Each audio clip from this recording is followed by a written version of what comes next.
Now that we have the theory of our sell and buy market orders, let's add the actual logic to our sell and buy token functions. I will start here with the sell token function, and in the assignment, you're required to add the logic for the buy token function. I have opened my IDE and I'm in the sell token function here, and we have the exactly same logic in the sell token function that we had before. Just in the else, we are not throwing an exception now. We are having the actual logic that we discussed in the previous lecture here in our code instead of the revert, which throws the exception. And if I want to sell a token, then I want to find offers where somebody want to buy tokens. And I can do this in this else part. And first I check here if we even have some tokens. So if you have people who want to buy tokens, and if you have people who want to buy tokens for a price larger than the price we want to sell our tokens, then we are not here. We are in this else part, right? So if somebody want to buy a token for a price higher than we want to sell our token for, then it's a perfect match. We want to sell him our token immediately. So that's the whole logic. And if we want to sell our tokens, then we want to find buy orders. So in the sell token function, we are working with the buy book. And in the buy token function, you are working with the sell book, right? And for the buy offers, we are trying to find the highest buy offer that we can find in our buy book, which is our current buy price, compared to the sell offers, which is the lowest price in the sell book, is the current sell price. Now, obviously, the current amount necessary at the beginning is the amount that we want to sell our tokens. So let's say we have 1,000 tokens that we want to sell, then the amount of tokens necessary to fulfill our order is 1,000. And we are walking until our price from the tokens is larger than the price in way that we are trying to sell our tokens for. And obviously, as long as our volume is not fulfilled. And here comes the important part. If you scroll down to pretty much the bottom, then we are setting our while price to the current buy price at the end, and we set our current buy price to the lower price if we have not fulfilled our volume yet. So that is very important. And if we have no more offers, then we set the current buy price to 0. So it's always walking to the lower entry in our linked list. So if we have 3 buy offers, somebody want to buy 500 token for 500 way, another one want to buy 400 token for 400 way, and somebody else want to buy 300 token for 300 way, and we want to sell 1,000 tokens, then we first sell the 500 tokens to the guy who want to buy it for 500 way. And then at the next point, we are looking at the lower price because we still have to sell 500 token of the 1,000. So the next ones will be 400 tokens for 400 way. So in total, we have 900. We set our current price now then to 300 and set the while price to 300. And then we have another 100 tokens for 300 way. So this is very important to understand that. And so this is the outer while. And here we are having the inner while. And the inner while is for the actual offers. And the offers are in this offers mapping, and it's following the offers key and with a maximum of the offers length.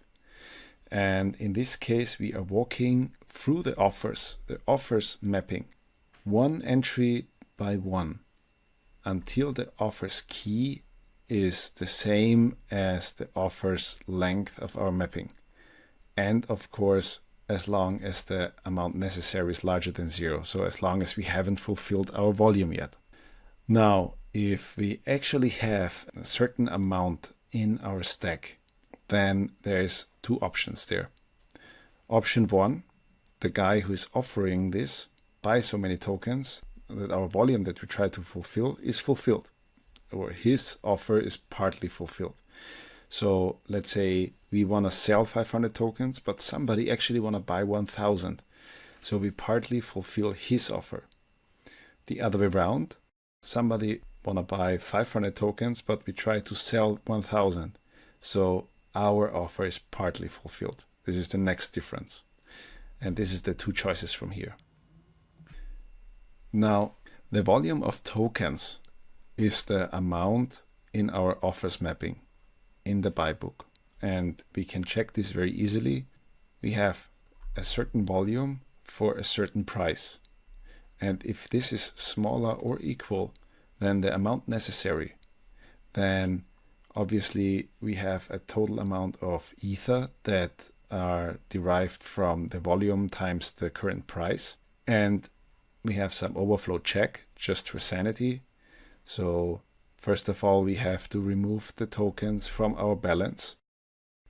And we have to make sure that the volume at this current price is not making our balance lower than 0.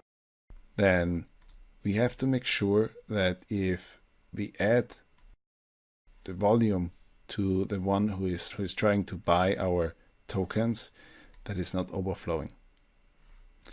And then we have to obviously add the ether to our balance. So we have to make sure that this is not overflowing. Now, then we can basically use up this offer completely. We add the tokens to the one who is trying to buy them. We set the amount of offering, in this case, to 0. We add the balance of ether to our balance, and we increase the offers key. So the stack, we move one element in the stack up in our offers mapping. Then we emit an event, and we decrease the amount that is still necessary. Now, again, back to the whole part. In the next iteration, we maybe have already so much volume decreased from the amount that is necessary that the next offer actually would fulfill our amount that we try to sell the tokens. So now we are going to make sure that it's really the case. The volume at the price from this address minus the amount necessary is larger than 0. So just to make sure that we really have an offer that offers more than we actually trying to sell for, then we have again the total amount of ether that is necessary to buy our tokens. This derived from the amount that is still necessary times the current price. And then we basically have the same overflow check. We are reducing the offering from that offer, from that particular offer for that offer's key, for that wild price, by the amount that is still necessary. We add to our balance the amount of ether that are necessary to buy those tokens. And we add to the guy who is trying to buy the tokens the amount of tokens that we just sold him. Then we emit an event, and basically we set the amount necessary to 0 because we have fulfilled our order. Now let's have a look at the logic if it's the last offer that is in the buy book or the next offer that comes up. Now if we have the last offer and if the amount that is still necessary is used up, then we have to walk to the next entry in the buy book. So we have to go to the next price. Obviously, we decrease the amount of buy prices because we have used up the highest price. It's one element less. Then if we have reached the last element of our linked list, then there is no more further element. Then the current buy price is 0, or else we set the current buy price to the lower price, which is the next one in the linked list, and we reset that next element's higher price is now pointing to itself, which means it's the last element. So basically we remove the last element from the linked list and set the highest element to the previous element. Now we play this until we have either reached the whole volume that we are trying to sell, or if there is no more offerings for the price that we are trying to sell, we add a limit order. Now maybe you've spotted it or maybe not, but we have to do one last change in our logic here. On the very top, we are decreasing the balance for our current address for the current token. Obviously, this will not work that way. We have to do it in the limit order here in this part, which I'm going to do right now. And additionally, we have to decrease the balance for the address in every iteration for the amount necessary that we are actually selling. Now let me add this here. Now I've added this here. We require that the token balance for the one who is trying to sell the tokens is larger than the volume at the price from this address, or in this case, we have the outstanding amount necessary. The token balance for the address we are trying to sell our tokens is larger than the rest of the amount necessary. And here we deduct the rest of the amount necessary, and up here we deduct the volume at the price from this address. So if you've understood this function, then you have overcome the biggest and most complicated part of this contract. Give it some time, take the contract code, play around, debug it step by step in Remix. Maybe you can even spot another problem. I don't know. I have tried my best to unit test it, to test it myself, to make sure that everything is working. And for the assignment that is coming up, I assure you, you can do it.